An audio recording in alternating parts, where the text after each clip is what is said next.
And welcome back. The Canaries are off to a really good start with a 14-10 record this season after yesterday's 11-3 win over the Milkmen. We heard from Mike Meyer earlier this week about how much he likes the balance on this year's offense. Well, this guy, Mike Hart, agrees. When he saw the team that Meyer had assembled for the summer, he was pumped. And we've seen how many different ways this team can win games so far this year in compiling that record. Well, I think last year was more of a live off the home run ball, do or die. I think this year we have a lot of guys who will grind out at bats and work their way on any way they can. And then we have some big guys who can drive them in. So I think it's more of an even squad this year, do a lot more damage. And as we saw Sunday, Hart and his teammates can still hit the long ball, especially at Sioux Falls Stadium, but they had 18 hits in yesterday's win over Milwaukee. That makes them more dangerous to opposing pitching staffs. They have today off, and they play the Milkmen in Kokomo, Indiana, again tomorrow at noon. The streaking Twins did it again last night when they scored 3 times in the 8th inning to rally past Seattle 6-5. Tonight's game was scoreless, and look at that wicked curveball by Barrios, who pitched 6 2/3 innings tonight, gave up just 1 run, and that run came on this. Bomb to right field by Vogelbach. That made it 1-0. The Twins would tie it. The M's got 5 runs in the 8th inning. Let's go to the scoreboard. But the Twins come back with 3 in the bottom of the 8th, so it's now 6-4 in the 9th. That's one more at bat for the Twins to pull out another amazing win. And now here's Brandon Green with your Billion Automotive Plays of the Week.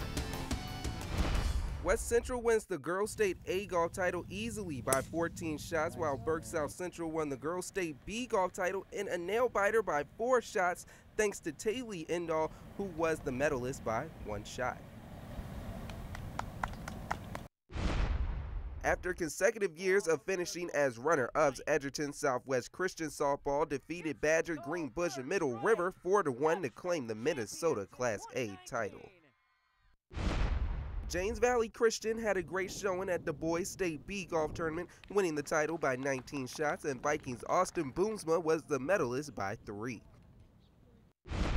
O'Gorman continued their dominance as they won the South Dakota State Girls Double-A golf title for a 3rd straight year in 8th in 10 years. Knight sophomore Shannon McCormick captured the individual title after shooting a final round of 72. And last but not least, Coyotes Chris Nielsen was unstoppable at the NCAA Outdoor Track and Field Championships as he won his 3rd pole vaulting title with a personal best of 19 feet 6 1/4 inches, which is also the 3rd best in NCAA history. And those are your Billion Automotive Plays of the Week.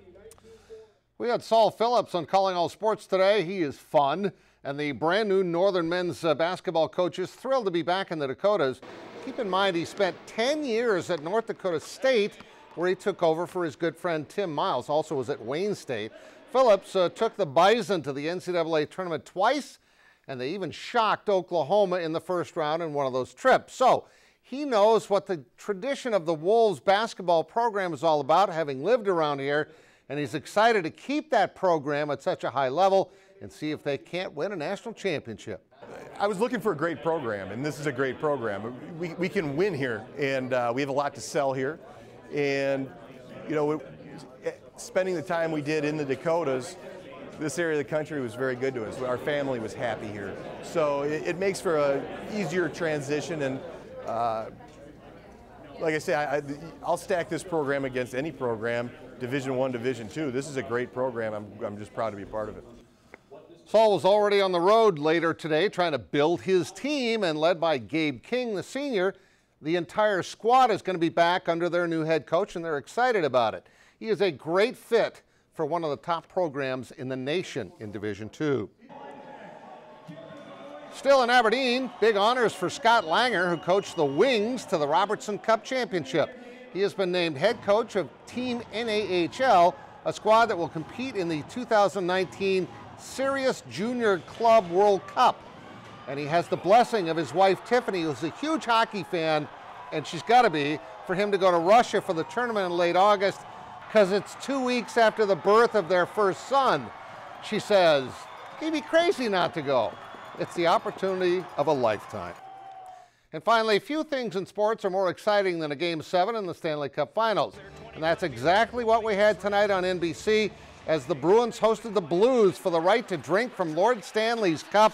And this guy, Jordan Bennington, who was the Bruins minor league goalie last year on loan from the Blues, he stood on his head tonight. He was great. And this goal by Ryan O'Reilly, after the Bruins had dominated the first period, this goal late on the tip in put the Blues up 1-0. Alex Pietrangelo is going to score here with 7 seconds to go in the period. And the life was just sucked out of the Bruins, even though they were playing at the Garden. Final score, the Blues win it 4-1. Their first Stanley Cup ever. They've been in existence for 52 years. Congrats to all my buddies who are Blues fans. We'll be right back.